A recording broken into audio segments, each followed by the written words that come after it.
जय हिंद दोस्तों, कैसे हैं आप लोग। उम्मीद करता हूँ आप लोग काफी अच्छे होंगे, स्वस्थ होंगे और अच्छे से अपनी पढ़ाई में भी मस्त होंगे। दोस्तों, पिछली कक्षा में हम लोग गणित का इंपॉर्टेंट क्वेश्चन कर रहे थे और कुछ दिनों से मैं क्लास नहीं ले रहा था, लेकिन विश्वास रखिए अब मैं रेगुलर क्लास लूंगा। आज हम लोग गणित के कक्षा 10 के गणित के 15 VBI सब्जेक्ट क्वेश्चन पे बात करेंगे, मतलब लघु उत्तरी प्रश्न के पे बात करेंगे, 2 नंबर वाले क्वेश्चन पे बात करेंगे। सारा का सारा प्रश्न इंपॉर्टेंट होगा बच्चों, एग्जाम में आने वाला होगा। क्लास को एंड तक देखिएगा, आपको सारा का सारा प्रश्न समझ में आ जाएगा। बात करें इसके पीडीएफ की, तो आप हमारे टेलीग्राम चैनल से जुड़ सकते हैं इसके पीडीएफ के लिए। वहां पर आपको डेली क्लास का पीडीएफ, क्लास का नोटिफिकेशन टाइम पर मिल जाता है और इस टाइप का क्विज़ भी आपको वहां पर देखने को मिलता है। ठीक है, चलिए जी, बात करेंगे क्वेश्चंस की। और अभी आपका एग्जाम नजदीक है, तो ज्यादा समय अपन इधर उधर की बातों पर बर्बाद नहीं करेंगे।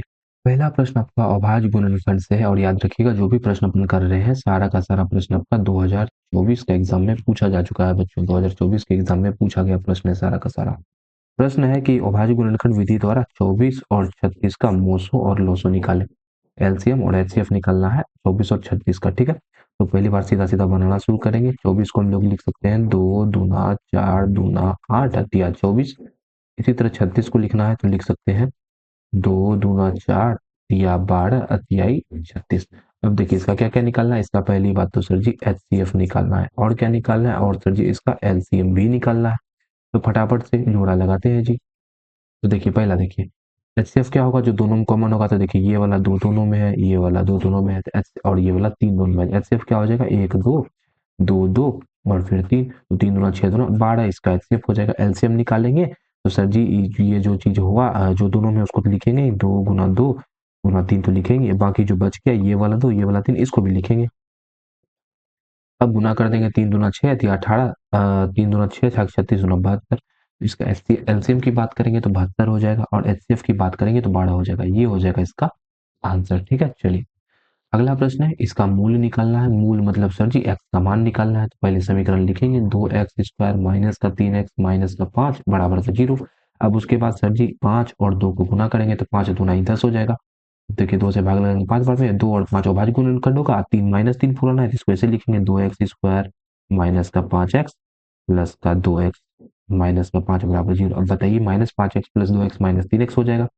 अब x यहाँ भी x यहाँ भी x कॉमन हो सकता है, तो यहाँ बचेगा आपका 2x, यहाँ बचेगा माइनस का 5।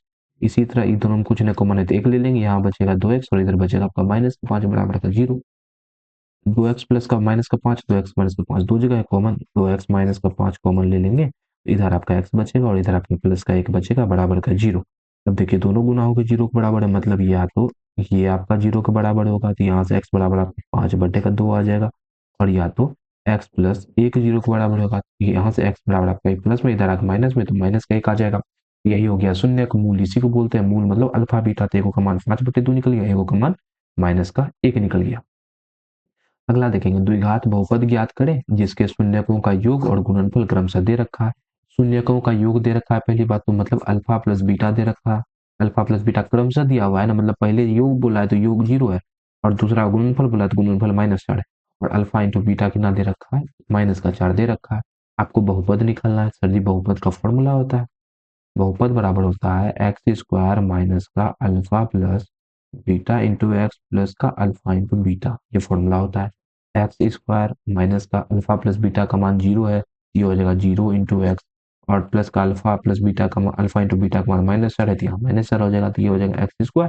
0 इससे गुना होकर 0 ही हो जाएगा, और ये -4 हो जाएगा, ये हो जाएगा इसका आंसर। यही चीज हम लोगों को निकालना था जी। ठीक है, अगला देखेंगे। अगला द्विघात समीकरण दे रखा है, इसका विवेचक निकालना है।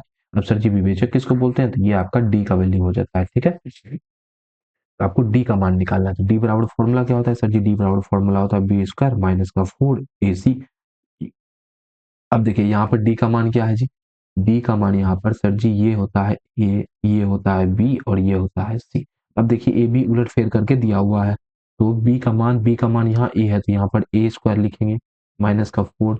ए का मान देखिए, ए की जगह पे यहाँ बी लिखा तो लिखेंगे बी, गुना सी की जगह पे सी है, सी रहने देंगे, तो ये हो जाएगा a² माइनस का 4bc। ये इसका आंसर हो जाएगा। ठीक है, कितना लोग यहीं पे आंसर छोड़ के आ जाएगा, तो याद रखिएगा ये वाला आंसर नहीं होगा, ये वाला आंसर होगा। अगला है x बराबर -3, तो समीकरण इसका हल एक हल है, x बराबर -3 समीकरण इसका एक हल है, साबित करना है। अब सोचिए जरा सा, यदि x बराबर -3 इसका एक हल होगा, एक्स बराबर -3 समीकरण पे रखने पे 0 आ जाएगा, एक तरीका तो ये है, नहीं तो शून्य का निकाल लीजिए भैया, शून्य का निकालिएगा तो एक अपने आप एक्स बराबर -3 आ जाएगा, दोनों तरीका है, शून्य का निकाल के ही बना लीजिए, ज्यादा दिमाग खराब करने का जरूरी नहीं है। 2x² 5x को लिख सकते हैं 2x प्लस का 3x। नहीं नहीं नहीं नहीं नहीं नहीं नहीं नहीं होगा, नहीं होगा, नहीं निकलेगा, चलिए ऐसे ही बनाते हैं। इसका शून्य के निकालने में एक्स वाला under root minus B plus minus under root करके बनाना पड़ेगा। यदि सीधा समझेंगे, यदि ये इसका हल है, एक्स बराबर -3 रखने पे ये 0 के बराबर आ जाएगा। लिखेंगे समीकरण में एक्स बराबर -3 रखने रखेंगे तो ये हो जाएगा 2 -3 का होल स्क्वायर प्लस का 5 इंटू -3 माइनस का 3 बराबर 0। चलिए जी, ये हो जाएगा 3 तिया 9 दूना 18 माइनस का 5 तिहाई 15 माइनस का 3 बराबर 0। ये हो गया 18 माइनस का 15 3 18 बराबर 0, 0 बराबर 0 लिखेंगे क्योंकि LHS बराबर RHS, इसलिए यानी तो ऐसे लिख दीजिए, यानी तो इसको लिखेंगे, चलिए 0 को हटा दीजिए, 0 को यहाँ से हटा देते हैं, लिखेंगे क्योंकि समीकरण में x बराबर -3 रखने पर हल 0 है, इसलिए x बराबर -3 समीकरण का एक हल है। देखिए पहली बात, x बराबर -3 अगर इस समीकरण का हल होगा, इस समीकरण का मान रखने पे 0 आ जाएगा, यही तो बात है ना भैया। x बराबर -3 मतलब क्या हुआ, x -3 समीकरण में रख दो, आंसर 0 आ जाएगा, यही दिखा दी कि x बराबर -3 रखे, आंसर यहाँ कितना आ गया, 0 आ गया। यही लिखे कि समीकरण में x बराबर -3 रखने पर हल 0 हो रहा है, इसीलिए x बराबर -3 समीकरण का एक हल है। अगला देखेंगे, द्विघात समीकरण ये दे रखा है, मूलों की प्रकृति बताना है। अब देखिए मूलों का प्रकृति डी से बताते हैं। अब डी का मान 3 निकल सकता है, डी का मान 3 तरह से हो सकता है, या डी का मान 0 हो जाए, या डी का मान माइनस में, या डी का मान प्लस में। डी का मान माइनस में होगा तो सर जी समीकरण का हल आपका काल्पनिक होगा, समीकरण मूल की प्रकृति काल्पनिक होगा और असमान होगा। इसी तरह डी का मान अगर 0 होगा तो आपका वास्तविक होगा और समान होगा मूल, यही तो होगा। और डी का मान अगर प्लस में है तो सर जी वास्तविक होगा और आपका असमान हो जाएगा, यही तो होगा। चलिए अब इसी हिसाब से इसका निकालते हैं, तो डी निकालेंगे, डी बराबर हो जाएगा b² मतलब -4√3 का होल स्क्वायर माइनस का 4, ए का मान है 3, सी का मान है 4। ये हो जाएगा आपका 4 चौके 16 तिया 48 माइनस का 4 तिया 12 चौके 48। अब देखिए दोनों 48 में 48 जगह 0 हो जाएगा।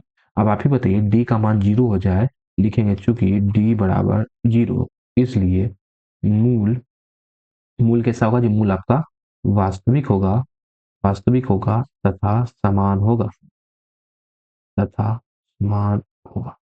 बात खत्म, इतना था लिखना था। अगला देखिए, समीकरण आपका समांतर श्रेणी ये दे रखा है, इसका एक पद 205 है, कौन सा पद 205 है, तो मान लेंगे सर जी nवां पद मतलब an आपका जो है 205 है।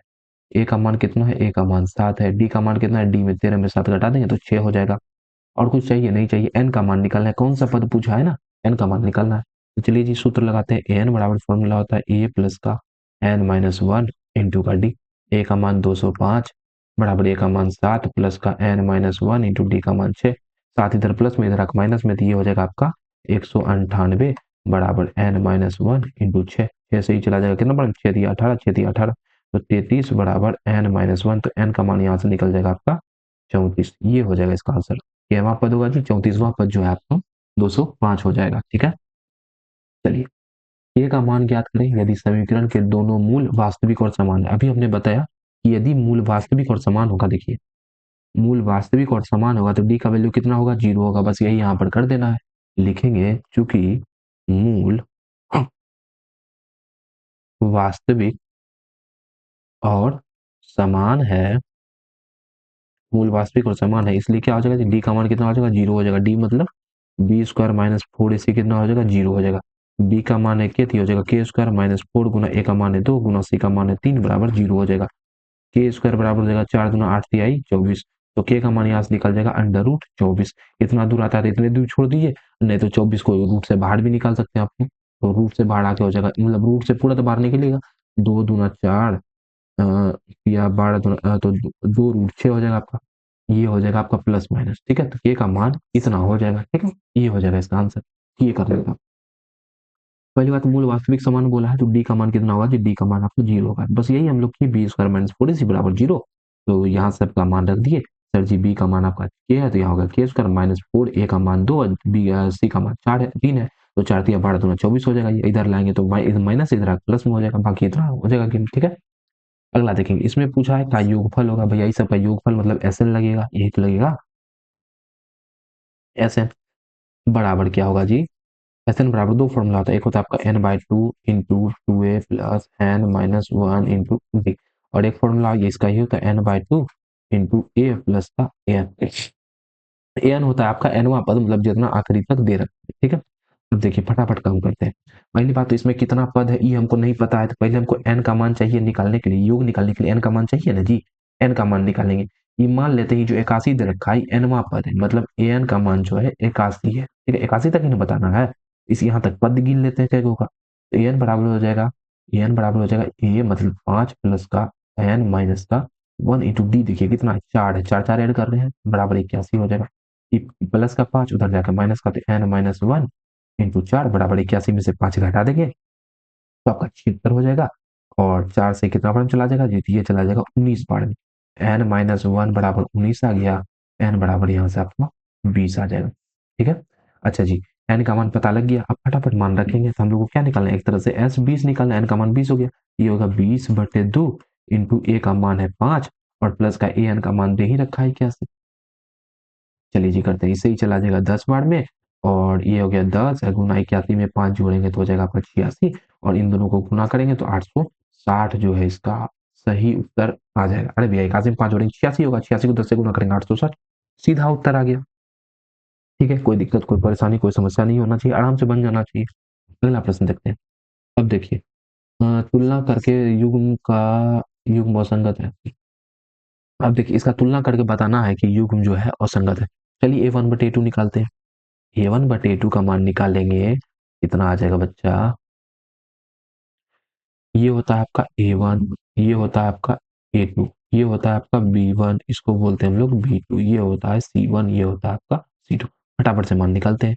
a1/a2, a1 का मान है 3 और a2 का मान है आपका 2। इसी तरह b1/b2 निकालेंगे, b1 का मान है 12 और b2 का मान है 8। घटा दे इसको, 4 तिहाई 12, 4 दूना 8, ये हो गया 3/2। अच्छा C1 का बटे C2 निकालें, C1 का मान है 5 और C2 का मान है 7।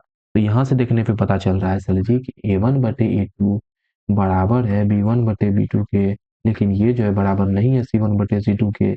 इस इसी कारण ऐसा कंडीशन बनता है। तो समीकरण का हल कैसा होता है, समीकरण युग्म कैसा होता है जी, समीकरण युग्म आपका असंगत हो जाएगा। ठीक है, जब तीनों बराबर आ जाते केस कैसा बनता है, केस बनता है आपका समांतर का, और समांतर में हल निकलेगा नहीं, जब हल नहीं निकलता है इसी को तो असंगत बोलते हैं। तो यह देख लिए इस चीज से ऐसा कंडीशन बन रहा है तो समीकरण का युग्म का हल कैसा होगा, असंगत हो जाएगा। इसके शून्य ज्ञात करें, शून्य और गुणांकों के बीच संबंध की जांच करें। शून्य निकालना है, इसका शून्य क्या हो जाएगा जी, चलिए शून्य निकलते हैं 4t²। अच्छा ये 4t को लिख सकते हैं 2t माइनस का 2t, ऐसे लिख सकते हैं, प्लस का 1। अब 2t इधर से कॉमन, तो यहाँ बचेगा आपका 2t माइनस का 1, इधर प्लस का 1 कॉमन लेंगे तो इधर बचेगा सॉरी इधर माइनस का 1 कॉमन लेंगे तो यहाँ बचेगा 2t माइनस का 1 बराबर का 0। शून्य के निकालने के लिए 0 बराबर करना पड़ेगा। अब 2t माइनस का 1 दोनों में है, कॉमन ले लेंगे तो यहाँ बचेगा आपका 2t और इधर बचेगा आपका माइनस का 1 बराबर का 0 हो जाएगा। अच्छा 2t माइनस का 1 बराबर 0, तो यहाँ से t का मान आधा निकल जाएगा। इसी तरह इसको भी 0 के बराबर करेंगे तो यहाँ से भी t का मान आधा निकल जाएगा, मतलब अल्फा निकल गया आपका 1/2, बीटा निकल गया आपका 1/2। बस हम लोग को सत्यता का जांच करना है, लिख देंगे यहाँ पर सत्यता की जांच और फटाफट से बनाएंगे। अल्फा प्लस बीटा का फॉर्मूला क्या होता है, माइनस का बी बटे का, ये होता है अल्फा का मान 1/2, बीटा का मान 1/2, आई माइनस का बी। अच्छा जी माइनस का बी मतलब माइनस का बी का मान है माइनस का 4 बटे ए का मान है 4, तो ये हो गया 1/2, 1/2 जोड़ेंगे तो 1 हो जाएगा। इधर 4 से ही कट जाएगा माइनस 1 बार में, माइनस ए का गुना तो माइनस गुना माइनस प्लस हो जाएगा तो 1 बराबर 1। और दूसरा यही चीज दिखाना है कि दोनों बराबर हो जाए, alpha plus beta, alpha into beta का मान c बटे 1/2 गुना 1/2 बराबर सी का मान कितना है जी, सी का मान है 1, ए का मान है 4, दिया हो जाएगा 1/4 बराबर 1/4। हो गया सत्यता का जांच, बस यही करके दिखाना था कि दोनों बराबर आता है। अगला देखिए, y अक्ष पर स्थित उस बिंदु को ज्ञात करें जो बिंदु इतना और इतना से समदूरस्थ है। देखिए पहली बात तो बोला है कि y अक्ष पर बिंदु स्थित है मान लेते हैं, अच्छा y अक्ष पर बिंदु स्थित है, देखिए y अक्ष पर बिंदु स्थित होता है तो उसका x कितना होगा, x हो जाएगा उसका 0। यही तो बात है सर जी, कोई बिंदु y अक्ष पर स्थित होगा तो x निर्देशांक उसका 0 हो जाएगा, मतलब बिंदु कुछ ऐसा हो जाएगा 0, y, यही ना होगा, y अक्ष पर है तो y अक्ष पर है तो x 0 हो जाएगा। चलिए अच्छा जी, तो ये बिंदु का दूरी बताना है। पहली बात बोला है कि ये जो बिंदु है आपका 0, y 0, y ई -5, -2 से और 3, 2 से बराबर दूरी पर, मतलब ये वाला दूरी दोनों बराबर है, निकाल देंगे जिसका मान दे देते हैं वो इसको बोल देते हैं पी, इसको बोलते हैं क्यू। चूंकि बिंदु समदूरस्थ है, समदूरस्थ है, इसलिए क्या हो जाएगा, इसलिए ओपी जितना होगा उतने ओ क्यू भी हो जाएगा। ओपी का मान निकालने, ओपी कितना हो जाएगा, अंडर रूट -5 में 0 घटाएंगे तो -5 का होल स्क्वायर, और ये हो जाएगा आपका प्लस का -2 माइनस वाई का होल स्क्वायर। इसको सीधा करके लिख दीजिए, कोई दिक्कत नहीं है। वाई माइनस माइनस प्लस का 2 का होल स्क्वायर हो जाएगा। अरे भैया वाई में से माइनस माइनस 2 करेंगे तो माइनस माइनस प्लस का 2 का होल स्क्वायर हो जाएगा। इसी तरह ओ क्यू का मान निकालते हैं, 3 में से 0 घटाएंगे तो 3 का स्क्वायर, अब प्लस का वाई में से 2 घटाएंगे तो वाई माइनस 2 का होल स्क्वायर। क्या दिक्कत है, कोई दिक्कत नहीं है। चलिए अब थोड़ा सा इसको ऊपर करके, अरे भैया अच्छा यहाँ से ऊपर होगा वही। चलो आ, 1 मिनट 1 मिनट बच्चों,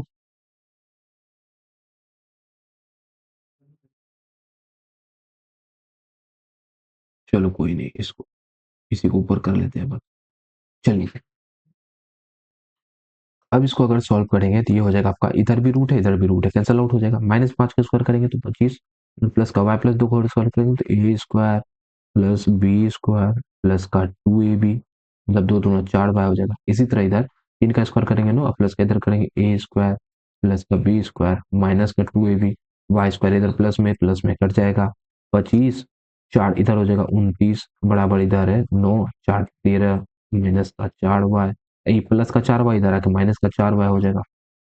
ये हो गया 13 इधर प्लस में, इधर आके माइनस में, तो ये हो जाएगा 29 माइनस का 13 बराबर इधर हो जाएगा माइनस का 8 वाई। 29 में से 13 घटा देंगे तो 9 में से 3 चल जाएगा 6, 6 वाई हो जाएगा माइनस का 8 वाई। यहाँ से अगर वाई का मान निकालें, वाई का मान यहाँ से आपका माइनस का 2 आ जाएगा बच्चा। यही पूछा था कि बिंदु क्या होगा, तो बिंदु निकाल देते हैं। सर जी बिंदु हमने देखा एक्स अक्ष पर है, एक्स अक्ष पर क्या होता है जी, एक्स अक्ष पर 0, y होगा। अभी हमने y का मान कितना निकाला, 0, y का मान निकाला -2, ये आपका बिंदु हो जाएगा, यही आपका आंसर हो जाएगा। यही आपको निकाल के दिखाना था, ठीक है। अगला देखेंगे, हल करना है इसको भैया, इसमें x का मान निकालना है, ठीक है। कैसे निकालेंगे वो देख लेते हैं। चलिए जी, इसको थोड़ा सा सॉल्व करेंगे तो ये हो जाएगा ए स्क्वायर, देखिए ये है आपका a plus B into A minus B, formula क्या होता है, ए स्क्वायर माइनस का बी स्क्वायर, तो 16 बराबर 20, एक्स स्क्वायर बराबर ही माइनस में उधर जाकर प्लस में, तो 20 प्लस का 16 हो जाएगा। ये हो गया एक्स स्क्वायर बराबर 16 में 20 जोड़ेंगे 36, तो एक्स बराबर हो जाएगा आपका अंडर रूट 36। एक्स बराबर आपका निकल जाएगा प्लस माइनस 6, मतलब एक्स का 2 मान निकलेगा, एक्स बराबर 1 निकल जाएगा आपका प्लस का 6, एक्स बराबर 1 निकल जाएगा आपका माइनस का 6। हो गया आंसर, यही निकल के दिखाना।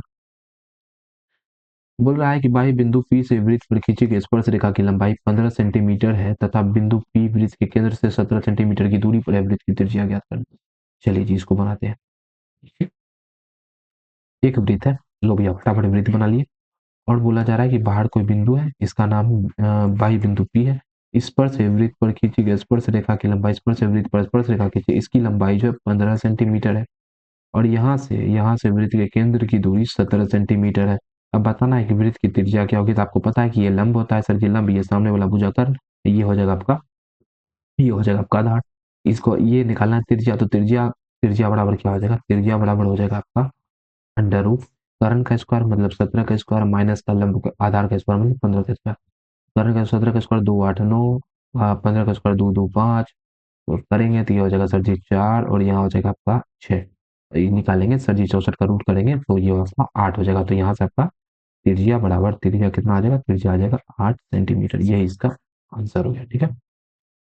हाँ जी लास्ट प्रश्न है, ए बराबर 90 दे रखा है, बी बराबर 45 दे रखा है, सिद्ध करना है। चलिए LHS लेते हैं। कॉस ए का मान कितना है 90, माइनस का बी का मान है 45, तो ये हो जाएगा आपका कॉस 45, कॉस 45 का मान 1/√2 निकल जाएगा। अब इसी तरह इधर निकालना है तो ये हो जाएगा आपका कॉस ए का मान 90, कॉस 90, अब लेते हैं हम लोग RHS, cos 90 into cos B का मान कॉस 45 हो, प्लस का साइन 90 इंटू साइन 45।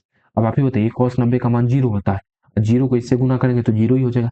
sin 90 का मान 1 होता है, 1 को sin 45 मतलब 1 बटे रूट 2 होता है। ये होगा 0 प्लस का 1 बटे रूट 2। आंसर कितना आ जाएगा? 1 बटे रूट 2 ही आंसर आ जाएगा। ये हो गया इसका आंसर। तो इस तरह से हम लोग करेंगे। हमने पहले ही कहा था कि हम लोग कुल मिला करके बच्चों 15 क्वेश्चन करने वाले हैं। हमारा 15 का क्वेश्चन अभी तक कंप्लीट हो गया है। उम्मीद करता हूँ ये सारे क्वेश्चन आपको समझ में आए होंगे। देखिए सारा का सारा क्वेश्चन इजी था, आसान था, ठीक है, और 2022 का एग्जाम में पूछा गया प्रश्न था। ठीक है बच्चों, तो ध्यान से आप लोग किए होंगे। उम्मीद करता हूँ आपको सारा प्रश्न समझ में आया होगा। तो क्लास को एक लाइक कर देंगे, चैनल को सब्सक्राइब कर देंगे और प्यारा सा शेयर भी कर देंगे और कमेंट बॉक्स में लिख देंगे कि आपको किस सब्जेक्ट की क्लास है ये। ठीक है, तो मिलेंगे आपसे अगली कक्षा में आगे के प्रश्नों के साथ में। तब तक हंसते रहेंगे, मुस्कुराते रहेंगे। जय हिंद, जय भारत।